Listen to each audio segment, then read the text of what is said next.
क्या आपके पोर्टफोलियो पर भी आज लाल रंग का साया मंडरा रहा है? क्या आपके डीमैट अकाउंट के हरे निशान अचानक गायब हो चुके हैं? आज बाजार में जो हुआ, उसने बहुत से रिटेल इन्वेस्टर्स के होश उड़ा दिए हैं। ब्रेंट क्रूड ऑयल की कीमत लगभग $99 प्रति बैरल के खतरनाक स्तर के पास पहुंच चुकी है और इसका सीधा झटका हमारे शेयर बाजार को लगा है। निफ्टी 50 आज 23,900 के अहम सपोर्ट लेवल के नीचे फिसल चुका है। सबसे चिंता की बात यह है कि बाजार में यह लगातार चौथे दिन गिरावट दर्ज की गई है, जिससे निवेशकों को हजारों करोड़ रुपए का भारी नुकसान उठाना पड़ा है। लेकिन आखिर बाजार में यह अचानक पैनिक सेलिंग क्यों आई? क्या यह सिर्फ एक छोटा करेक्शन है या गिरावट कल भी जारी रहेगी? क्या कल बाजार में कोई बाउंस बैक या रिकवरी आ सकती है? आइए एक एक डेटा और ग्लोबल ट्रिगर को बिल्कुल आसान भाषा में विस्तार से समझते हैं। सबसे पहले आज के पूरे बाजार के मूवमेंट और इंडाइसेस के प्रदर्शन को गहराई से समझते हैं। आज निफ्टी 50 बाजार खुलते ही प्रेशर में दिखा और दिन भर की उठापटक के बाद लगभग 127 पॉइंट्स टूटकर 23,869 के स्तर पर बंद हुआ। वहीं बैंक निफ्टी में भी भारी गिरावट देखी गई, जिसने पूरे बाजार के सेंटीमेंट को खराब कर दिया। अगर हम सेक्टर वाइज प्रदर्शन देखें तो रियल्टी, पीएसयू बैंक्स और एफएमसीजी सेक्टर्स पर सबसे ज्यादा बिकवाली का दबाव था। निफ्टी 50 के लगभग 35 से ज्यादा शेयर रेड जोन में ट्रेड कर रहे थे। इंट्राडे ट्रेडर्स के लिए आज का दिन काफी ट्रिकी रहा, क्योंकि बाजार में हर एक उछाल पर लगातार सेलिंग प्रेशर देखने को मिला। जी, अब बात करते हैं आज के बाजार के उन गिने चुने ब्राइट स्पॉट्स की, जिन्होंने इस गिरते बाजार में भी थोड़ी राहत दी। चौतरफा बिकवाली के बावजूद ऑटो सेक्टर ने आज जबरदस्त आउट परफॉर्मेंस दिखाया। बजाज ऑटो और महिंद्रा एम के Q1 अर्निंग्स काफी मजबूत और अनुमान से बेहतर रहे, जिसकी बदौलत ऑटो स्टॉक्स में अच्छी खरीदारी देखने को मिली। इसके अलावा सबसे बड़ा पॉजिटिव सपोर्ट घरेलू संस्थागत निवेशकों यानी DIIs, डोमेस्टिक इंस्टीट्यूशनल इन्वेस्टर्स की तरफ से आया।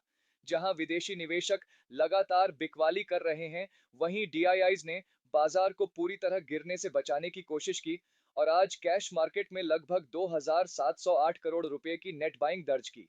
DIIs की इस लगातार खरीदारी ने बाजार के लिए एक मजबूत कशंड बेस की तरह काम किया है। लेकिन अगर हम उन कारणों की बात करें जिनसे बाजार टूटा, तो पेन पॉइंट्स काफी हैवी और गंभीर हैं। जियोपॉलिटिकल एस्केलेशन, वेस्ट एशिया यानी मिडिल ईस्ट में तनाव और ज्यादा बढ़ गया है। रेड सी के पास ऑयल टैंकर्स पर हुए हमलों की खबरों ने ग्लोबल सप्लाई चेन और क्रूड शिपमेंट्स को लेकर अनिश्चितता पैदा कर दी है। क्रूड ऑयल और करेंसी प्रेशर, इस जियोपॉलिटिकल तनाव की वजह से ब्रेंट क्रूड ऑयल स्पाइक होकर लगभग $99 प्रति बैरल तक पहुंच गया है। भारत अपनी जरूरत का 80% से ज्यादा क्रूड ऑयल इंपोर्ट करता है। जब भी क्रूड महंगा होता है, भारत के लिए इन्फ्लेशन, महंगाई और ट्रेड डेफिसिट का खतरा सीधे बढ़ जाता है। इसी दबाव के कारण इंडियन रुपया अमेरिकी डॉलर के मुकाबले कमजोर होकर 96.57 के निचले स्तर पर आ गया। Earnings disappointment, Q1 results season में आज डॉक्टर रेड्डीज लेबोरेटरीज के कमजोर नतीजों ने फार्मा सेक्टर को निराश किया, जिसके बाद स्टॉक में लगभग 9% की भारी गिरावट आई। FII सेलिंग स्प्री, विदेशी संस्थागत निवेशकों यानी FIIs, फॉरेन इंस्टीट्यूशनल इन्वेस्टर्स ने आज फिर कैश मार्केट में भारी 2,765 करोड़ रुपए की नेट सेलिंग की है।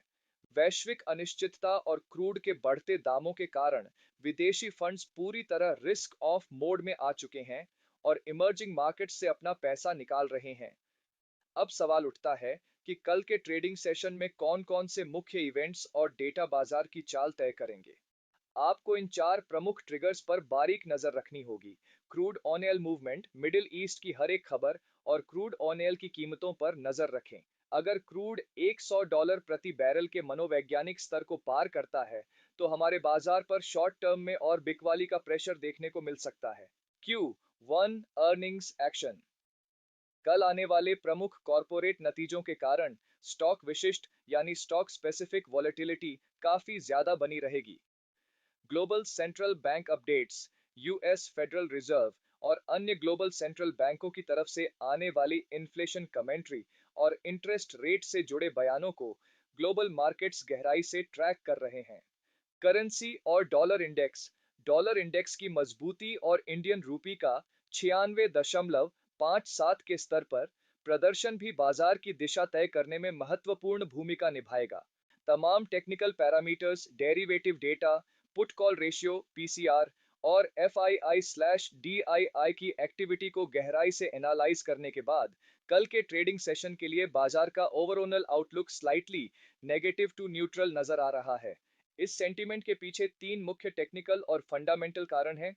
टेक्निकल ब्रेकआउट फेलियर, निफ्टी ने अपने अहम शॉर्ट टर्म मूविंग एवरेजेस के नीचे क्लोजिंग दी है और 23,900 के क्रूशियल सपोर्ट लेवल को होल्ड करने में नाकाम रहा है।